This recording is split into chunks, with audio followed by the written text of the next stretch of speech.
لیکن ان کی زبان سے اللہ کی توحید کے علاوہ اب کلمہ توحید کہہ لینا ہی یہ اتنا بڑا جرم تھا کہ دنیا کے سارے مصائب ان پہ ٹوٹ پڑتے تھے۔ اب وہاں پہ کلمہ پڑھنا کوئی آسان کام تھا؟ یہ ابو بکر و عمر، عثمان و علی، حضرت بلال، یہ ان شخصیات کا ہی جرأت اور حوصلہ تھا کہ جنہوں نے سارے مظالم برداشت کیے لیکن اللہ کی توحید کے اس کلمے کو نہیں چھوڑا۔ یہ مکی دور تھا، یہاں بالکل صاف کام ہے۔ لیکن جب آ گیا حضور صلی اللہ علیہ وسلم مدینہ میں، اب فتوحات شروع ہو گئیں۔ اب دیکھا کچھ لوگوں نے کہ اسلام کی اس شان و شوکت کی راہ روکنے کے لیے ہمارے پاس کوئی ذریعہ اور طریقہ ہی نہیں ہے۔ اب کیا کیا؟ اب جو ہے وہ اوپر سے مسلمانوں کے ساتھ شامل ہو گئے، لیکن اندر جو کفر اور غلاظت بری ہوئی تھی وہ نکلی نہیں۔ اب یہاں مدینہ طیبہ میں آ کر یہ لوگ منافق بنے ہیں، اور منافقین نے اپنا جو ہے یہ منافق جو ہے یہ اکثریت ان لوگوں کی تھی مدینہ طیبہ میں کہ جو منافقت کرنے سے پہلے یہ یہودی مذہب کے لوگ تھے، یہودی تھے۔ عبداللہ بن ابی تھا، اس کے علاوہ اس کی پوری ٹیم تھی، یہ یہودی لوگ تھے۔ انہوں نے اب مفتی شفیع رحمہ اللہ نے یہاں یہ بات بھی نقل فرمائی ہے کہ جب یہ بات واضح ہو گئی کہ ایسا آدمی کہ جس کا قول اور اس کا کوئی فعل اسلام کے متصادم ہو، تو آخر قیامت تک ایسا کوئی آدمی جب بھی ظاہر ہوگا یا ثابت ہو جائے گا تو یہ اسی اعتقادی منافق میں شامل ہے۔ اور ظاہر ہے کہ جس کا کوئی جو ہے وہ ایسا فعل اور قول شامل ہوگا اس پر وہی کافر ہونے کا حکم لگے گا، لہذا الگ سے ایک تیسری صنف کا نام رکھنے کی ضرورت ہی نہیں ہے۔ اکابرین امت نے پھر متفقہ طور پر ان کو بھی کفار میں ان کے ساتھ ہی شامل کیا ہے کہ اعتقادی منافق کافر ہی ہوتا ہے، اور شریعت کی اصطلاح میں اس کو زندیق کہتے ہیں۔ اب یہ تو ہوگی اس کی یہ تعریف۔ اب اس کا لفظی معنی آپ دیکھیں کہ یہ لفظ منافق جو ہے کس لفظ سے بنا ہے۔ ظاہر ہے کافر جو ہے یہ ایک لفظ سے بنا ہے، مشرک جو ہے اس کا ایک پیچھے مفہوم ہے اللہ کے ساتھ شریک ٹھہرانے والا۔ لفظ مشرک سے بھی یہی پتہ چلتا ہے، کافر سے بھی یہ پتہ چلتا ہے کہ اللہ کی توحید کا، رسول اللہ کی رسالت کا انکار کرنے والا، اس حقیقت کو چھپانے کی کوشش کرنے والا وہ کافر ہے۔ اب لفظ منافق جو ہے یہ کس سے بنا ہے؟ تو کافی ڈھونڈنے کے بعد آخر کار مجھے یہ چیز وہاں سے ملی ہے۔ امام غزالی رحمہ اللہ کی ایک کتاب ہے مکاشفۃ القلوب۔ اب مکاشفۃ القلوب میں انہوں نے اس کی جو ہے وہ لفظی تشریح فرمائی ہے۔ کیا کہتے ہیں کہ اصل میں یہ جو لفظ منافق ہے، یہ جو چوہا ہے نا، جنگلی چوہا، اس کے جو بل ہوتے ہیں اس لفظ سے نکلا ہے۔ اب چوہے کو عربی میں فارتن بھی کہتے ہیں، عام جو چوہا ہوتا ہے تو کیا کہتے ہیں؟ فارا۔ اور جنگلی جو چوہا ہوتا ہے اس کو عربی میں کہتے ہیں یربو، جنگلی چوہا۔ اب انہوں نے کہا کہ یہ جو جنگلی چوہا ہوتا ہے نا، کھیتوں میں، پہاڑوں میں، جنگلوں میں، اب آپ دیکھیں کہ اس کا بل ہے، اور بل سے جو ہے وہ چوہا باہر نکلا ہے، کھاتا پیتا پورے کھیتوں میں گھومتا پھرتا ہے، پھر جا کر بل میں داخل ہو گیا۔ اب آپ ڈنڈا لے کے اس بل پہ کھڑے ہو جائیں کہ یہ چوہا باہر نکلے گا اور میں اسے ماروں گا۔ آپ سارا دن کھڑے رہے، 2 دن گزر جائیں گے، 3 دن گزر جائیں گے، لیکن وہ اپنے سوراخ سے باہر نہیں نکلے گا۔ آپ سوچیں گے اندر وہ کھاتا کیا ہے، وہ پیتا کہاں سے ہے، اتنے دن اندر باندھ رہا ہے، وہ تو مر گیا ہوگا۔ لیکن وہ کہتے ہیں کہ جب آپ دیکھیں گے کہ جو جنگلی چوہا ہوتا ہے اس کے 2 بل ہوتے ہی، ایک بل ہوتا ہی نہیں، 2 بل ہوتے ہیں۔ اب جس سے داخل ہوتا ہے اس کو کہتے ہیں کاسہاؤ یربو، کاسہاؤ سے کہتے ہیں، اور جہاں سے نکل جاتا ہے اس کو نافقہ کہتے ہیں۔ اب یہ چوہے کا بل ہے نا، نافقہ، اس سے لفظ منافق بنا ہے، اپنے آپ کو اسلام میں ظاہر کرنا اور کفر کی طرف نکل جانا۔ اوپر سے ظاہر یہ کر رہا ہے کہ میں مسلمان ہوں، اور اندر سے نکلا ہوا کدھر ہے؟ کفر کی طرف۔ اب اس سے یہ لفظ بنا ہے منافق، تو یہ منافق ہے۔ اب ان کی صفات جو قرآن پاک نے 13 آیات میں جو بیان کی ہیں، سب سے پہلی بات یہ بیان کیا کہ یہ دعویٰ کرتے ہیں کہ ہم اللہ پر اور آخرت پر ایمان رکھتے ہیں۔ وَمِنَ النَّاسِ مَن يَقُولُ، یہ لوگ ہیں جو یہ کہتے ہیں آمنا باللہ و بالیوم الآخر، ہم اللہ پر بھی اور آخرت پر بھی ایمان رکھتے ہیں، لیکن اللہ کہتے ہیں وَمَا هُم بِمُؤْمِنِينَ، یہ ایمان رکھنے والے، یعنی ان کے کہنے کا کوئی اعتبار نہیں، زبان سے کہنے کے باوجود یہ مومن نہیں ہیں۔ اب یہاں پر سوال یہ پیدا ہوتا ہے کہ دیکھیں یہ یہودی تھے پہلے، یہ اہل کتاب تھے، ان میں سے یہ منافق بن گئے، لیکن یہودی وہ ہیں کہ جو ان دونوں چیزوں کا یہودی ہونے کے ساتھ ساتھ تسلیم کرتے تھے۔ کیا اللہ پر بھی ایمان تھا اور آخرت کو بھی وہ مانتے تھے. کیوں؟ سابقہ آسمانی کتابوں کی تعلیمات میں بھی اللہ کی ذات اور آخرت کا عقیدہ یہ بنیادی عقائد میں شامل ہیں. یہ تمام انبیاء کی دعوت میں یہ بنیادی عقیدے جو ہیں یہ شامل ہیں. احکامات جو ہیں وہ الگ ہیں، تعلیمات الگ ہیں، لیکن عقائد سب کے ایک ہی ہیں، وہ آسمانی کتابوں میں موجود ہیں. اب اہل کتاب بھی رب العالمین کے وجود، اس کی عظمت، اس کی قدرت کے قائل تھے، اور اسی طرح جو وہ عقیدہ آخرت بھی ان کے عقیدے میں شامل ہے. اب پھر قرآن نے یہ کیسے کہہ دیا وما ہم بمؤمنین، وہ ماننے والے نہیں ہیں، جبکہ وہ مانتے ہیں. اب یہاں پھر مفسرین نے یہ بات لکھی ہے کہ اصل میں اللہ کے ہاں ماننا وہی تسلیم کیا جائے گا کہ جو رب العالمین نے اپنے نبی کی زبان سے اپنی امت کو بتا دیا ہے. اللہ کو اللہ ماننا ہر مذہب والا مانتا ہے، ہندو بھی مانتے ہیں، سکھ بھی مانتے ہیں، ان کے یہاں بھی خدا کا ایک تصور ہے. اور دنیا کا ہر کافر سوائے جو ہے وہ کیمونسٹ کے، جن کو داریہ کہتے ہیں، وہ کسی خدا کے قائل نہیں. ایک کیمونسٹ بھی ہے، وہ کسی خدا کے قائل نہیں کہ دنیا میں کوئی خدا نہیں ہے. یہ خود بخود یہ قدرت ویسی ایک عام نظام ہے. وما یہلکنا الا الدہر، بس زمانہ گزرتا ہے اور اس میں خود بخود یہ عمل سر انجام پاتا ہے کہ ایک چیز ختم ہو جاتی ہے، پھر دوسری نئی پیدا ہو جاتی ہے. کائنات کا نظام چل رہا ہے. اور اسی وما یہلکنا الا الدہر جو لفظ ہے، اسی وجہ سے ان کو داریہ کہتے ہیں، انگلش میں ان کو کیمونسٹ کہتے ہیں. یہ کسی خدا کے قائل نہیں ہے. ان کے علاوہ دنیا کا ہر کافر بھی اللہ خدا کے وجود کا قائل ہے، چاہے اس کے نظریے اس کا تصور کوئی بھی ہو. لیکن اللہ کے ہاں قابل قبول تصور کون سا ہے؟ وہی کہ جو اللہ کے نبی صلی اللہ علیہ وسلم نے بتا دی ہے. رب العالمین کی وہی تعریف کہ جو رب العالمین کی تعریف قرآن پاک نے کی ہے، اللہ کے نبی نے سمجھائی ہے. عقیدہ آخرت وہی تسلیم شدہ ہے کہ جو نبی اکرم صلی اللہ علیہ وسلم نے بتایا ہے یا قرآن پاک نے اس کی وضاحت کی ہے. اس کے علاوہ کسی بھی ترتیب سے اللہ کی ذات کا اقرار کرنا یا آخرت کا اقرار کرنا وہ اللہ کے ہاں قابل قبول نہیں ہے. اب پہلی بات یہ ہے. دوسری بات یہاں پر یہ ہے کہ یہ دیکھیں جب انہوں نے دو باتیں کہی ہیں، منافق ہے، ظاہر منافق ہے، اس نے گڑبڑ تو کرنی ہے، منافقت کرنی ہے، یہاں بھی منافقت کر گیا ہے. یعنی منافق ایسا منافق ہے کہ وہ تو عقیدے اور نظریے کے لحاظ سے منافق تھا ہی، لیکن یہاں جو دعویٰ کیا ہے اس میں بھی گڑبڑ کر گیا ہے. کیسے مسلمانوں کی آنکھوں پر یہ پٹی باندھنے کی کوشش کرتے ہیں اور پردہ ڈالتے ہیں. یہاں کیا منافقت کی ہے؟ یہودی ہے، منافق ہو گیا ہے. اس کے سابقہ عقیدے میں بھی اللہ کی ذات کا اقرار، آخرت کا اقرار موجود ہے، لیکن رسالت کا اقرار موجود نہیں ہے. رسول اللہ کی رسالت کو وہ نہیں مانتا. یہودی ہے، رسول اللہ کی رسالت کو وہ نہیں مانتا. عیسائی ہے، رسول اللہ کی رسالت کا قائل نہیں ہے. اب یہاں بھی جب ایمان کی بات آئی تو کہتا ہے آمنا باللہ و بالیوم الآخر، کہ میرا اللہ پر بھی اور آخرت پر بھی ایمان ہے.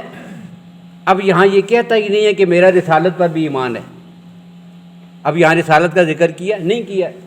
اب اللہ کہتے ہیں کہ سنو، جو آدمی کہتا ہو میرا آخرت پر ایمان ہے، جو آدمی کہتا ہو کہ میرا جو ہے وہ اللہ کی ذات پر ایمان ہے، اس بات کا دعویٰ کرتا ہو جب تک وہ میرے نبی کی رسالت کا قائل نہیں ہوگا تب تک میں کہتا ہوں وہ مومن ہی نہیں ہوگا.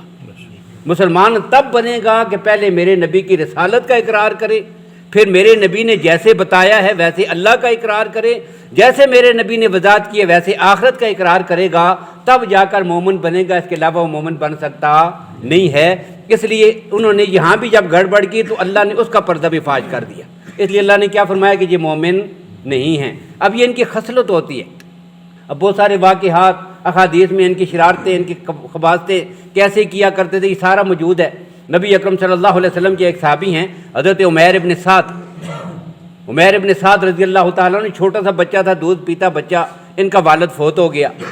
اب یہ بچہ یتیم رہ گیا. اب بڑی پریشانی کی حالت میں، یتیمی کی حالت میں جس کی زندگی بسر ہو رہی ہے، انہی حالات میں اس کی والدہ نے ایک اوس قبیلہ کے ایک آدمی سے شادی کر لی جس کا نام تھا جلاس ابن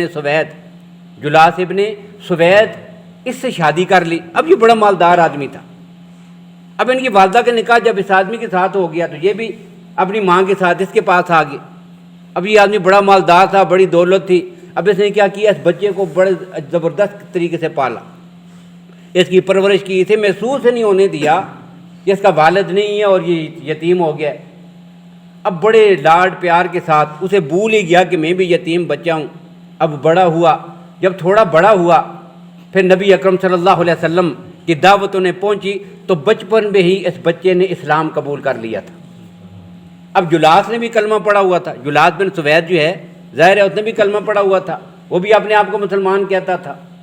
اب کہتے ہیں پھر ایسے ہی چلتے چلتے وہ وقت آیا، سن 9 ہجری ہے، نبی اکرم صلی اللہ علیہ وسلم نے غزوہ تبوک کا اعلان کر دیا۔ اللہ کے نبی نے فرمایا ہم نے رومیوں کے خلاف لڑنے کے لیے جانا ہے، تیاری کرو۔ اب نبی اکرم صلی اللہ علیہ وسلم کا معمول کیا تھا؟ جب بھی کسی جنگ کے لیے لشکر نے جانا ہوتا، جانے سے پہلے اللہ کے نبی اس طرف سفر کرنے کی جو سمت ہے متعین کر کے بتاتے نہیں تھے کدھر جانا ہے، بس کہتے تھے تیاری کرو، تاکہ آخر وقت تک کسی کو پتہ نہ چلے اور رات فاش نہ ہو کہ ہم نے کیا کرنا ہے۔ خفیہ طور پر بس جنگ کی تیاری کرنی ہے، آخر وقت نکل جانا ہے، بتا دینا ادھر نکلیں گے۔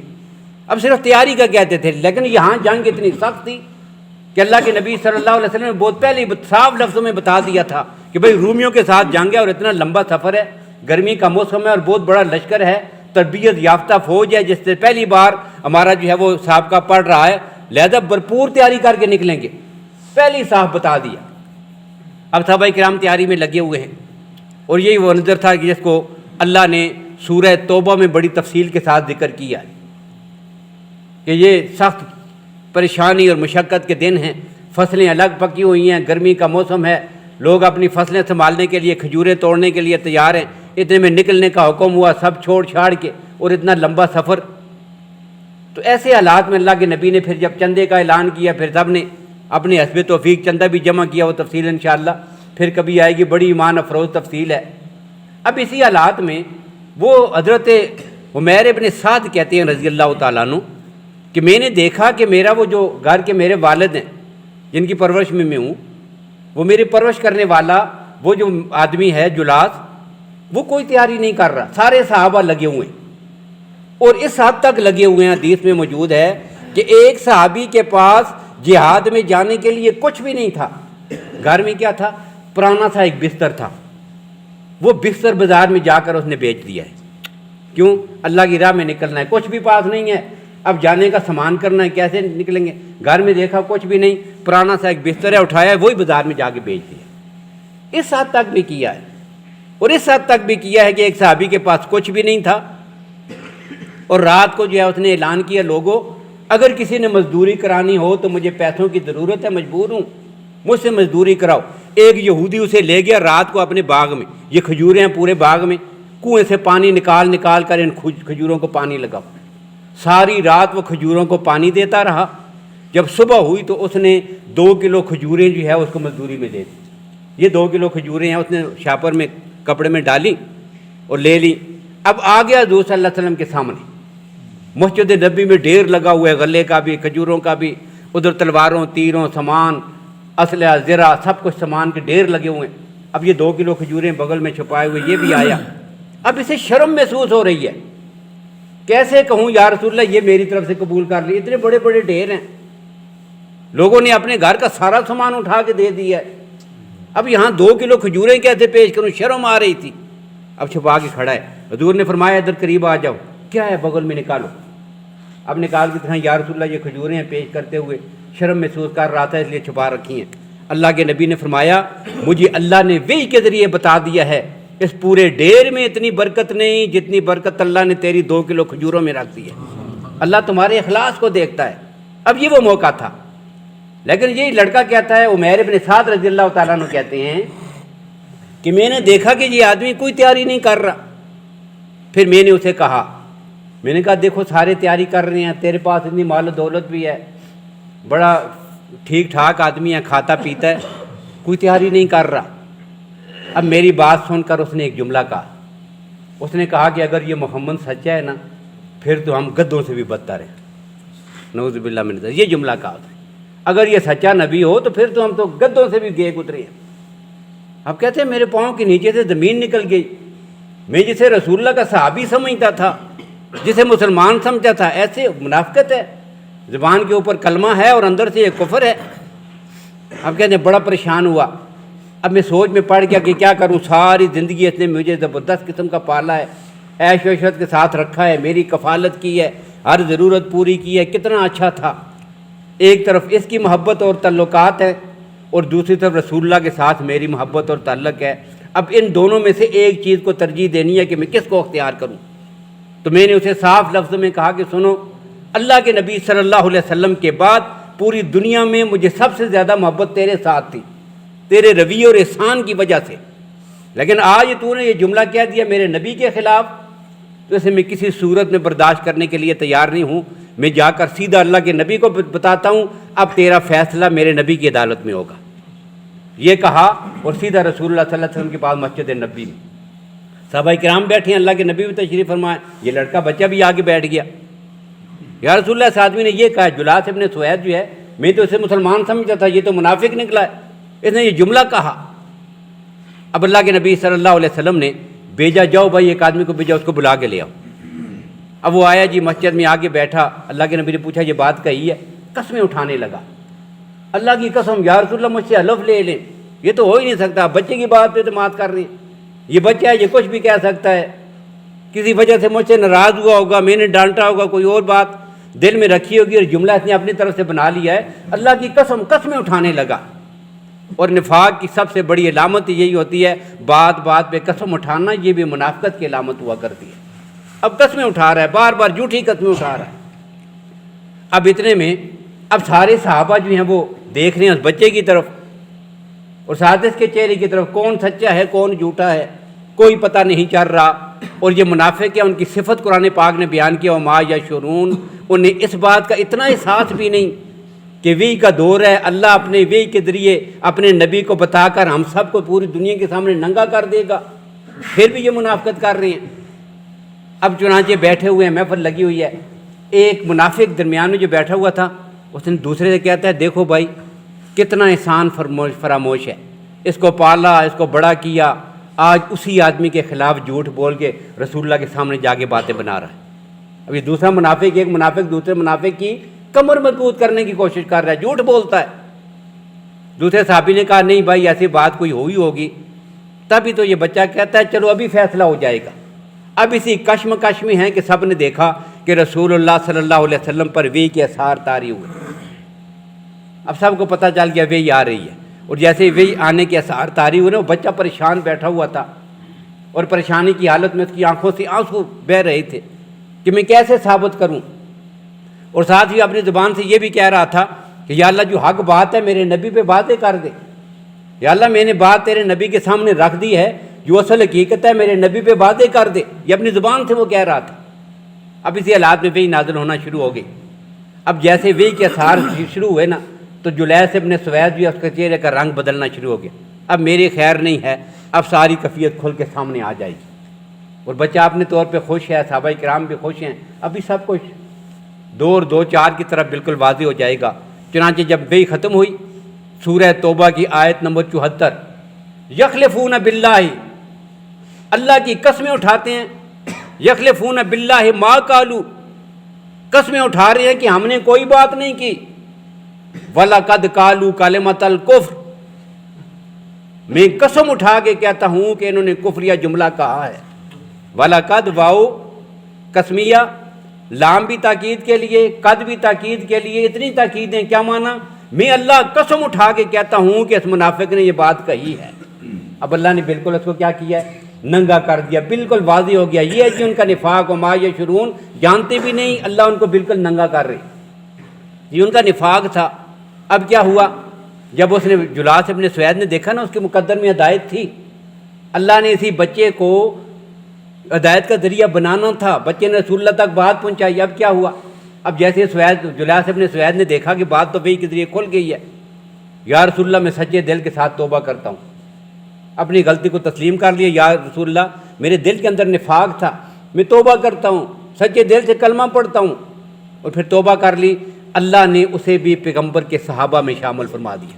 یہ حضرت جلیس ابن سوید رضی اللہ تعالیٰ عنہ صحابی رسول ہیں، نفاق سے نکل کر ہدایت کی طرف آگے، اور ساری زندگی عمیر ابن سعد کو دعائیں دیا کرتے تھے کہ اللہ کی رحمت ہو اس بچے پر، اگر وہ نہ ہوتا تو میں کفر کی حالت میں مر جاتا، اس کی وجہ سے اللہ نے مجھے ہدایت نصیب فرمائی ہے۔ تو یہ نفاق ہوتا ہے اندر کا، کہ جو اسلام کے بغض میں زبان سے دعویٰ اسلام کا ہو اور اوپر سے کیا ہو؟